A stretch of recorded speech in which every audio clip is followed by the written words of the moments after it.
Oke. Bismillah. Yuk. Assalamualaikum warahmatullahi wabarakatuh.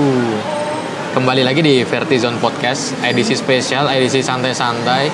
Tapi ada bahasan yang unik yang mau kita bahas, yaitu tentang adanya sate sianida yang lagi viral. Dan alhamdulillah kita lagi sama Ustadz Munif.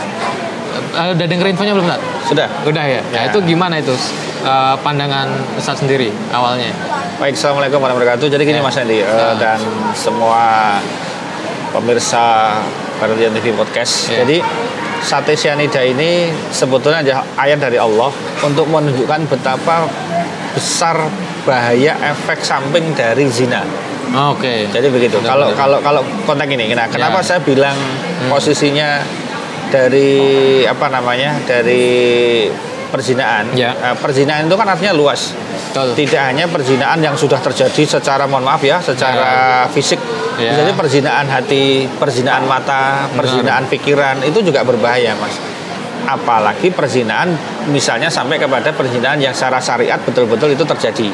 Kan gitu. Nah, sekarang kalau kita lihat mengapa ada seorang perempuan yang tega kemudian memberikan sate sianida itu kepada orang yang dia sangat mencintainya dan kemudian membencinya. Betul. Nah, kalau kita lihat dari sini sesungguhnya ini pesannya dalam sekali bahwa sekarang ini kan mohon maaf ya. Saya kebetulan selain ustadz saya itu juga konselor keluarga yang kebetulan banyak orang yang datang ke rumah itu rata-rata mereka mengadukan persoalan rumah tangganya di ujung tanduk itu karena perselingkuhan. Gitu, Mas Andi. Nah, dan perselingkuhan ini bibitnya dimulai dari apa? Ya mohon maaf memang dari gadget kita. Ya kangsen lah atau ketemuan gitu kan dan kemudian terjadi asmara sampai akhirnya ya kalau orang sudah dewasa ya dengan berbagai macam berbagai macam boleh dikatakan rangsangan-rangsangan seksual ya dia pasti akan kena juga. Betul.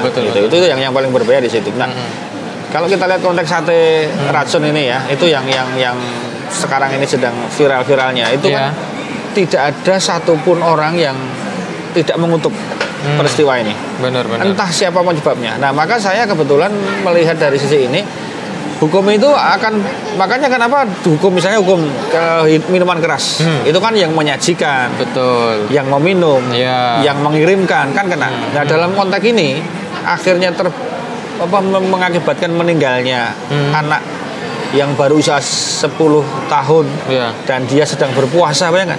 Dia puasa waktu itu, Mas. Dia puasa di masjid, ada acara buka puasa, dia dapat paket nasi gudeg. Nasi gudeg. Ya, nasi gudeg itu kalau untuk anak kecil kan nggak begitu menarik, Mas. Nah, kemudian dia pulang, ayahnya ternyata bawa sate itu. Kemudian ya satenya untuk aku aja. Itu kan satenya untuk aku aja. Namanya ayah yang udah dikasihkan satenya, gudegnya untuk ayahnya. Nah, yang ibunya minta disuapin ibunya, bayangkan. Jadi ibunya satenya. Iya. Jadi ibunya menyuapin anaknya, kemudian ibunya juga makan. Nah, cuma takdir Allah, qadar Allah, si anak ini kemudian baru dapat satu suapan, langsung ke belakang mau muntah, tapi kemudian langsung geblak ya. Ibunya juga pingsan, dibawa ke rumah sakit, yang tertolong hanya ibunya. Nah, dan ibunya kan nyantol di sini. Yang dia rasakan kan sangat pahit gitu kan. Masya Allah. Coba sekarang dibayangkan pemirsa, kalau itu putra Anda sendiri, kalau itu ponakan Anda, itu anak Anda, kira-kira bagaimana hatinya, perasaannya kan? Bener. Anaknya sudah mau puasa, sekolahnya kalau nggak salah di SD Muhammadiyah Karanganyar, di mana saya dulu sekolah, di mana dulu saya sekolah di sana, Mas. Ya, kalau tidak salah di sana juga sekolahnya. Dan bapaknya ini ketemunya di masjid, Mas, di order itu. Jadi di masjid habis sholat lah gitu kan, kemudian didatangi sama perempuan, ya pokoknya dia kirimin paketnya. Nah, begini. Kalau masalah benar salah di dunia, saya bilang di dunia, urusannya penegak hukum lah. Pokoknya benar salah di dunia ini penegak hukum.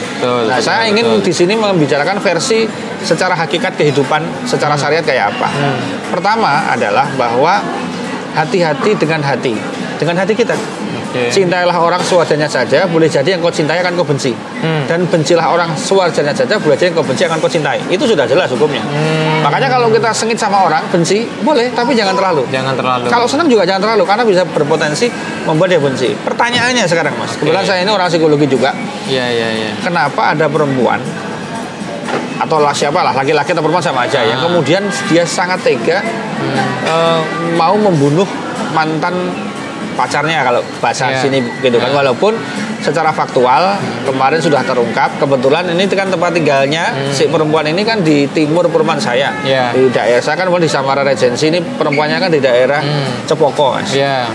Nah, menurut pengakuan dari ketua RT-nya, dia datang mengenalkan diri, sudah nikah siri, tapi memang tanpa bukti.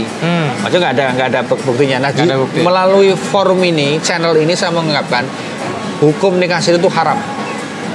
Nikah siri itu hukumnya haram kecuali dalam posisi dibenarkan syariat. Contoh, ada seseorang niatnya melamar. Ya, tiba-tiba orang tuanya bilang, "Mas, mohon maaf Mas, saya terima lamarannya tapi saya minta Anda menikahnya sekarang."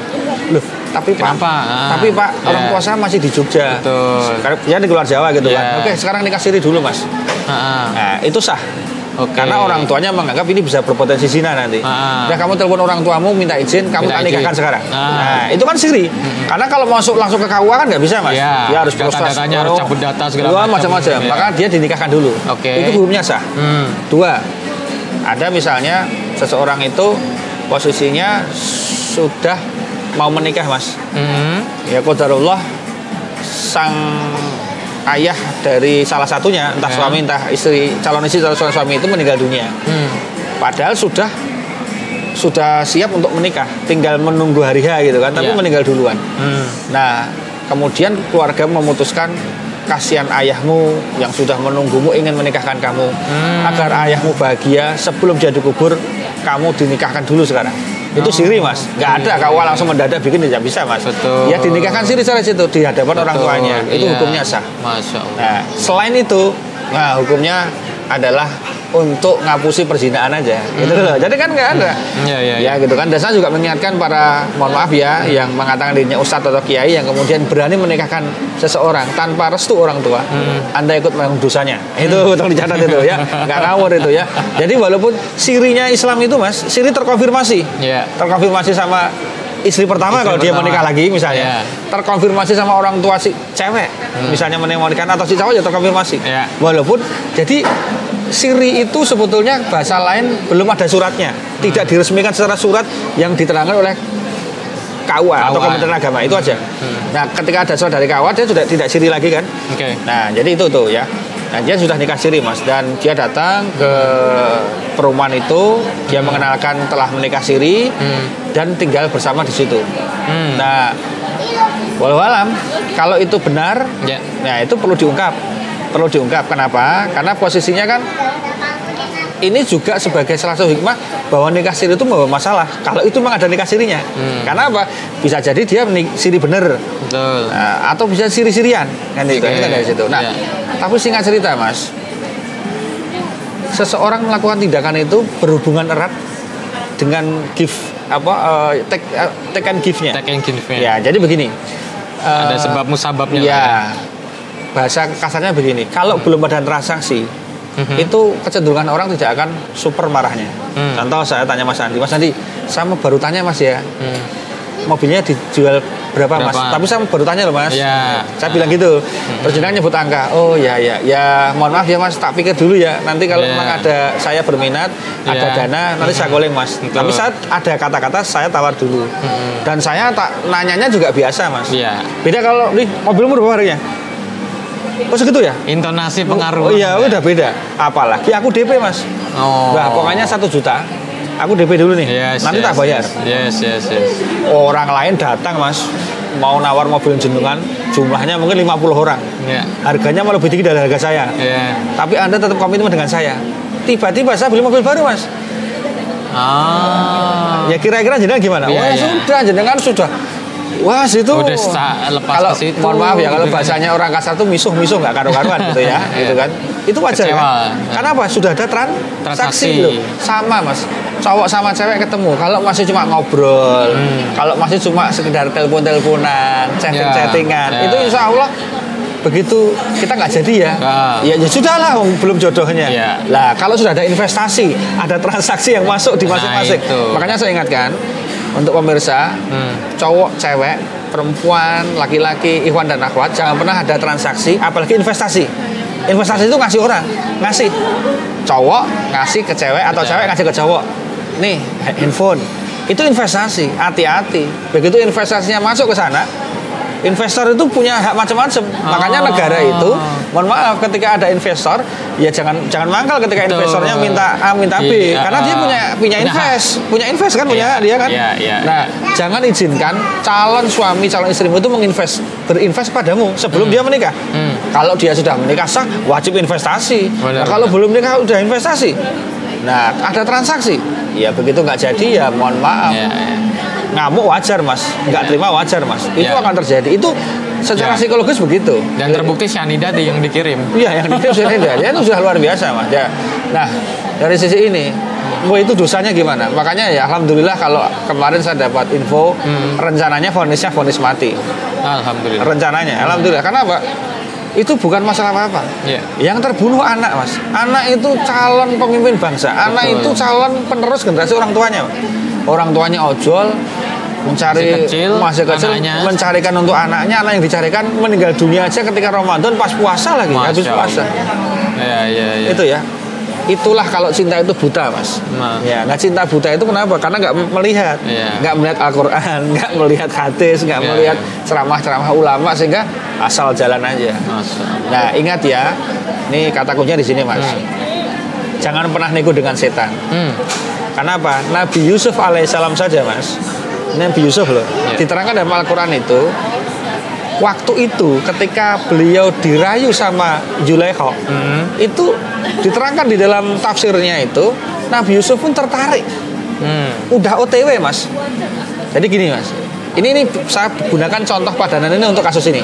Jadi ketika itu Nabi Yusuf digoda mas, digoda.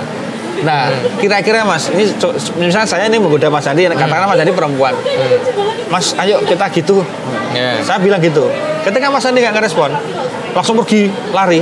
Kira-kira saya gimana? Oh ya wes. Berarti nggak mau, ya udahlah. Gitu aja dia. Kenapa Zulaikha marah sampai mengejar, sampai menarik bajunya Nabi Yusuf? Karena dalam persepsi dia ada respon. Jadi waktu itu Nabi Yusuf itu hampir OTW mas, dia sudah aku ya seneng, ya ayo gitu. Tetapi kemudian karena dia Nabi, Allah tolong mas.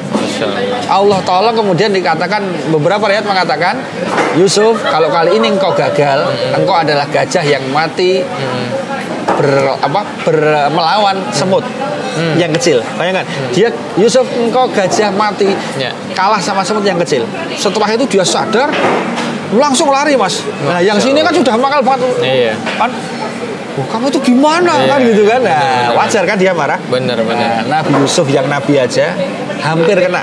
Jangan main-main, apalagi kita manusia biasa. Jangan main-main lah. Gampang.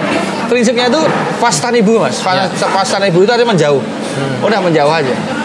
Ya ketika di PDKT-in, didekatin, kita memberi akses, ayo masuk ke rumah, makan ya oke, kasih ini ya oke, akhirnya transaksi mas.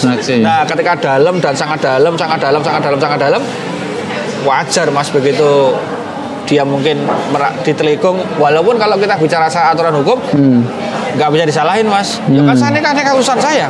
Iya. Kamu apa urusannya? Kan ini hak saya menikah misalnya begitu, dia menikah dengan orang lain. Ya itu betul secara hukum mas. Tapi secara hati itu kan bermasalah, dan repotnya masalah hati ini nggak ada hukumnya, belum ada KUHP-nya mas. Kecewa itu nggak ada KUHP-nya. Kecewa karena cinta itu nggak ada KUHP-nya mas gitu. Dan awalnya kan seneng karena seneng, suka. Nah, alasannya gitu. Ya jadi di bulan Ramadan ini mari kita renungkan bersama-sama.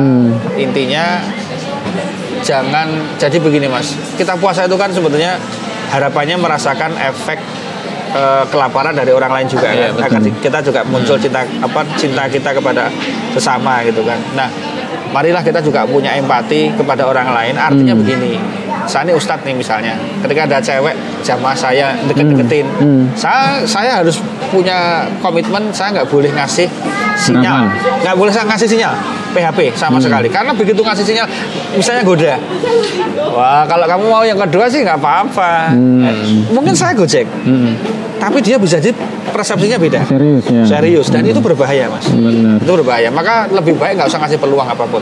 Karena kelas Nabi saja hampir kena, apalagi kelas kita. Jadi jangan pernah main-main. Ya, dan jadi mantap. Sekali lagi masalah ini harus kita ambil hikmahnya.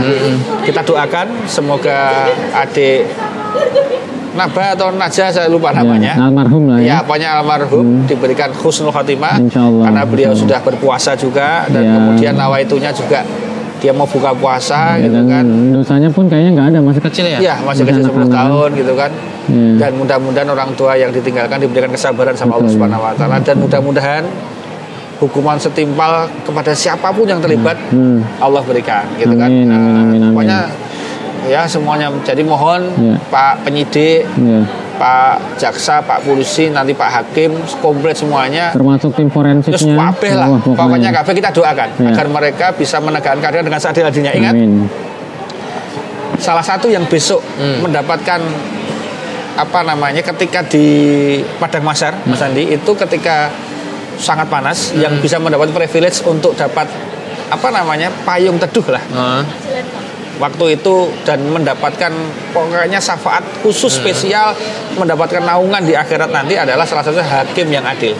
Hakim itu tidak harus berarti hakim yang di pengadilan jaksa itu juga hakim sebetulnya, polisi itu juga hakim sebetulnya, semuanya hakim. Termasuk kita sebagai ayah itu juga hakim. Nah, terhadap apapun itu.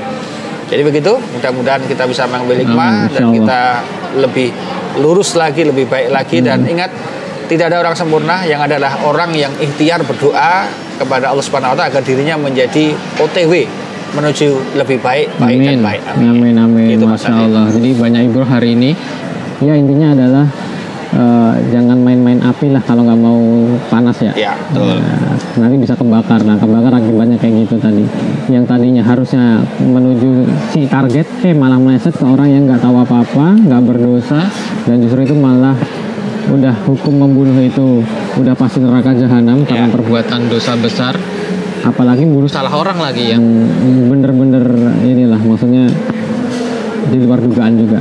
Jadi semoga kita terhindar dari sifat-sifat yang demikian, dan semoga Allah selalu menjaga kita dalam kebaikan untuk hingga kelak nanti di akhir zaman. Amin. Itu dulu dari kami, Vertizon Podcast edisi spesial. Kita lagi ada di tempat makan. Insya Allah semoga ketemu lagi di lokasi-lokasi berikutnya. Assalamualaikum warahmatullahi wabarakatuh. Waalaikumsalam warahmatullahi wabarakatuh.